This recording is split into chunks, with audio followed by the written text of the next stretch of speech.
Hello friends, welcome back to सिरोको भान्साघर। I hope सबैजना सन्चै हुनुहुन्छ भनेर धेरै समय भयो मैले भिडियो नहालेको थाहा छ मलाई। म धेरै समय हराएँ, बट आज मैले एकदम इन्ट्रेस्टिङ टाइपको भिडियो लिएर आएको छु। मैले चाहिँ घरमा यो पहिलोचोटि ट्राई गरेको हो है। मैले पहिलोचोटिको ट्राई गरेको अनि पहिलोचोटिमा यस्तो चुम्मे छोरी भएको थियो, कस्तो मिठो भएको थियो कि होइन। मैले गफ लगाएको होइन, साँच्चै नै मिठो भएको थियो कि। अस्ति चाहिँ म ग्रोसरी सपिङको लागि चाहिँ म बिग पार्ट गएको थिएँ होइन। अनि मेरो हस्बेन्डले चाहिँ चिकन अचार भनेर निकाल्नु भयो कि। अनि मैले चाहिँ अब उसलाई बाहिरको खानेकुरा खायो भने एकदम धेरै ग्यास्ट्रिक भइरहन्छ नि त। अनि त्यसो भएर मैले चाहिँ अब कति टिकटकहरूतिर मान्छेहरूले कस्तो चिकन अचार बनाएको भिडियोहरू हालिरहेको हुन्छ नि, हालिरहेको देख्छु, मान्छेहरूले विज्ञापन गरिरहेको देख्छु कि हालेको भन्दा पनि।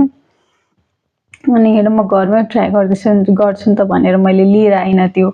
अनि त्यसपछि उहाँले चाहिँ मासु किनेर ल्याइदिनु भएको थियो, चिकनको त्यो हड्डीहरू निकालेर ब्रेस्टको लिएर आइदिनु भएको थियो। अनि त्यसैले मजाले सानो सानो पिस बनाएर काटेर अनि त्यसपछि थोरै नुन बेसाएर जिन्जर गार्लिकको पेस्ट राखेर मजाले मोलेर एकछिन राख्दै होइन। अनि त्यस पछाडि एकछिन राख्दै जिन्जर गार्लिकको पेस्ट अलिकति कम भएको थियो मेरोमा चाहिँ। हजुरले चाहिँ आफ्नो क्वान्टिटी हेरेर राख्नु होला है। अनि त्यसपछि मैले चाहिँ कराही तताएर तेल नराखिकन पहिला सुरु पानी त्यो चिकनको चाहिँ सबै पानीहरू निकालेँ होइन।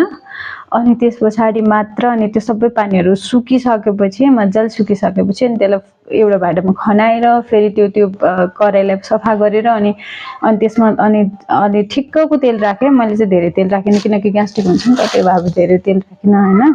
ठिक्क तेल राखेर मजाले भुटेर बनाएँ। It feels so amazing.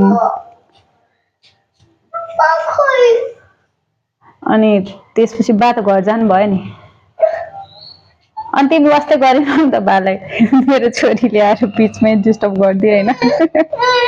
बा अहिले आइसिन्छ, ल आइसिन्छ अहिले। बा घर गइछ नि त। अनि तिमीले हेर्नु पर्दैन त, बा त मामर गइछ। अनि तिमी टिभी पाइसक्यो नि, बाले नहेर्ने नि कहाँ हुन्छ त।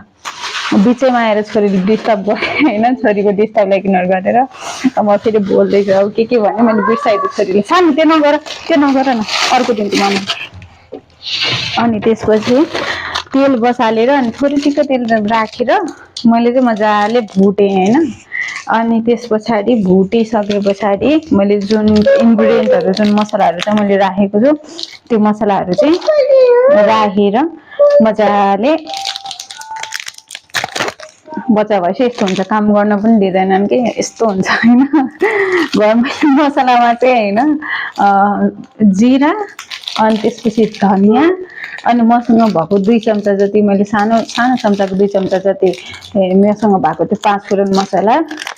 अनि त्यसपछि सौँफ अनि त्यस पछाडि गएर थोरै 4-5वटा बनाएन भन्दा राखिनँ। मैले चाहिँ टिमुर राखेको थिएँ, मलाई टिमुरको खासै स्मेल त्यति साह्रो मन पर्दैन, त्यही भएर टिमुर थोरै राखेँ।